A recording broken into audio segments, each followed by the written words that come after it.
Halo sobat, salam sejahtera untuk kita semua. Kali ini aku mau bawain sebuah kasus pembunuhan dan mutilasi yang tidak terpecahkan, The Black Dahlia Murders. Kayak apa kasus lengkapnya? Tanpa berlama-lama lagi langsung masuk aja ke ceritanya. Masuk.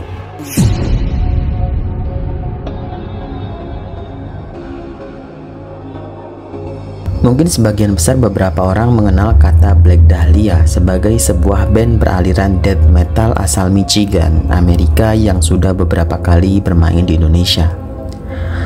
Tetapi sebenarnya Black Dahlia adalah penamaan sebuah kasus pembunuhan paling brutal di Amerika yang hingga saat ini tidak terpecahkan kasusnya, bahkan oleh FBI sekalipun.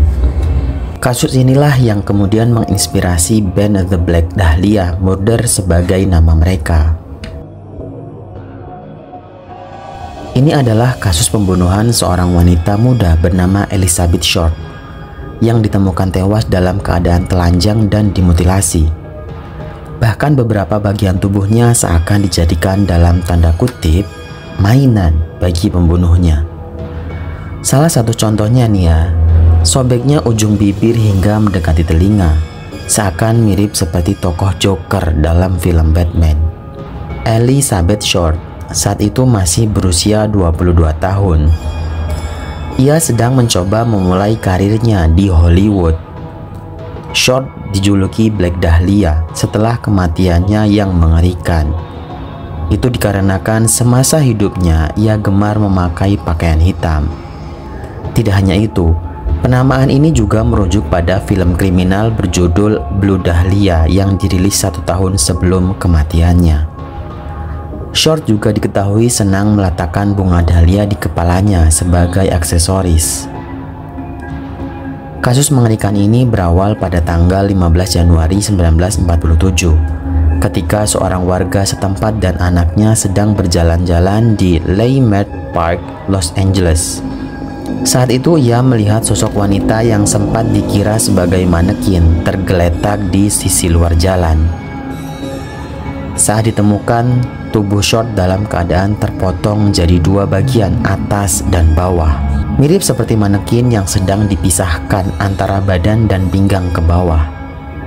Saat dilihat lebih dekat, ia yakin bahwa yang ditemukan adalah manusia dengan wajah yang sudah dirusak. Tidak lama setelah ditemukan, polisi, FBI, dan wartawan pun memenuhi lokasi itu dan melabel kasus ini sebagai kasus pembunuhan paling kejam yang pernah ada pada masa itu.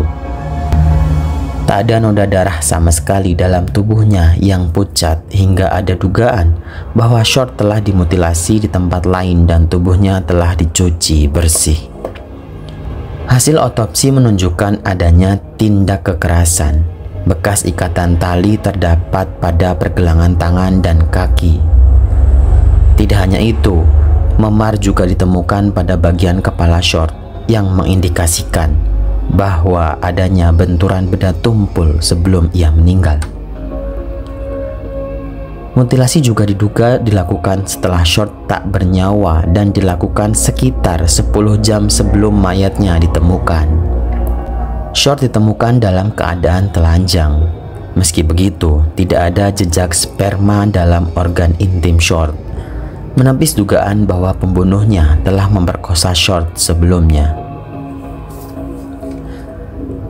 Pihak penyidik mengatakan bahwa pemotongan tubuh dilakukan dengan sangat rapi, sesuai dengan anatomi manusia.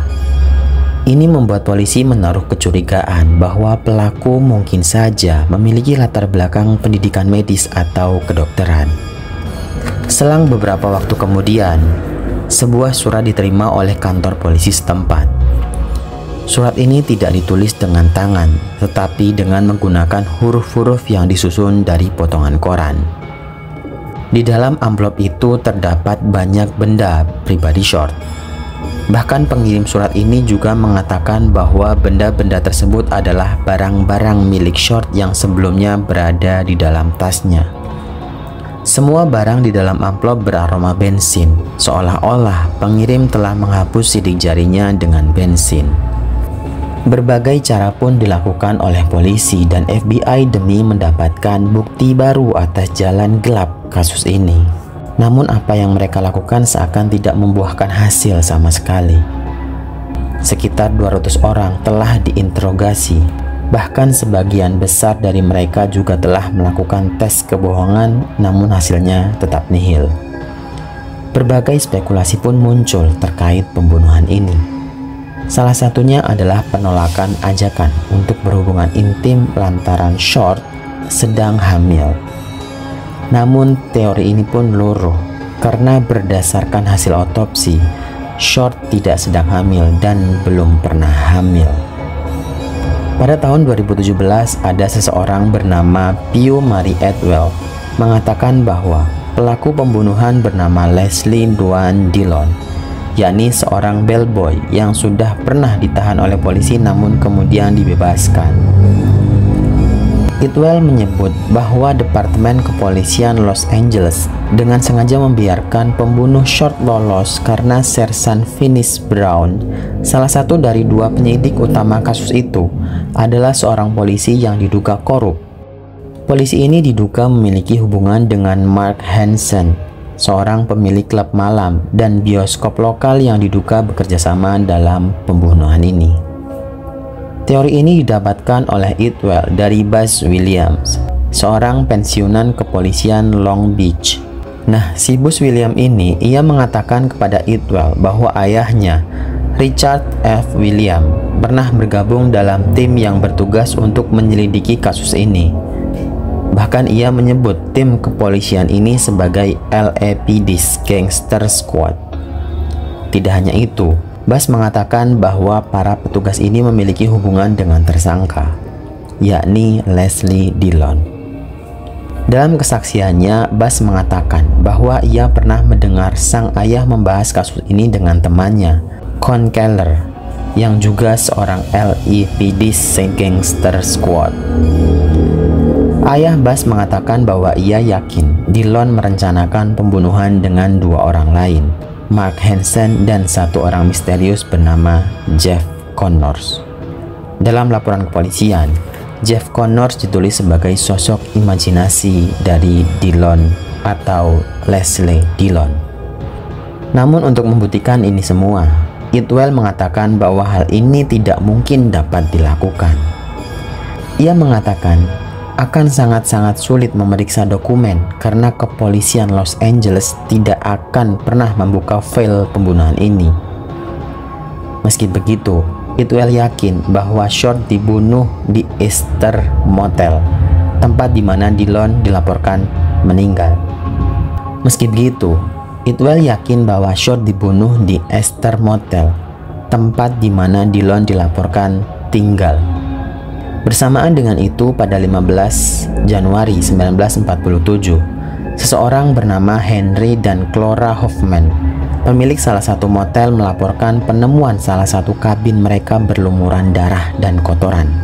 Saat itu, seorang saksi mengatakan melihat seorang wanita berambut gelap mirip dengan Short dan seorang pria yang mirip dengan Mark Hansen. Menurut Atwell, laporan ini menjadi tertutup karena Mark Hansen memiliki hubungan dengan para polisi, tapi di sisi lain, Atwell juga mendapatkan banyak ketidakpercayaan dari berbagai pihak dengan teorinya itu. Black Dahlia Malang akhirnya dimakamkan di Oakland dan ibunya, yakni Pubi, pindah ke daerah di dekat makamnya Black Dahlia. Pembunuhan Short akhirnya dicatat sebagai salah satu kasus pembunuhan paling brutal dalam sejarah Amerika. Bahkan majalah Times menulisnya sebagai kasus tak terpecahkan yang paling terkenal di dunia. Jadi itu sob, kasus pembunuhan dan mutilasi wanita cantik asal Amerika yang tubuhnya dipotong menjadi dua bagian dan mukanya dijadikan mainan sama si pelaku. Oke sob, jadi sekian dulu untuk videonya. Terima kasih banyak yang sudah menonton. Kalau kalian suka video ini, silahkan klik like-nya. Jangan lupa komen di bawah untuk ide-ide dan saran-saran untuk video selanjutnya. Jangan lupa nyalain notifikasinya supaya kalian tahu kalau aku upload video baru. Dan so pasti, jangan lupa klik tombol subscribe supaya kalian sama-sama tahu informasi menarik dan menegangkan dari channel aku. See you next video sob. Bye.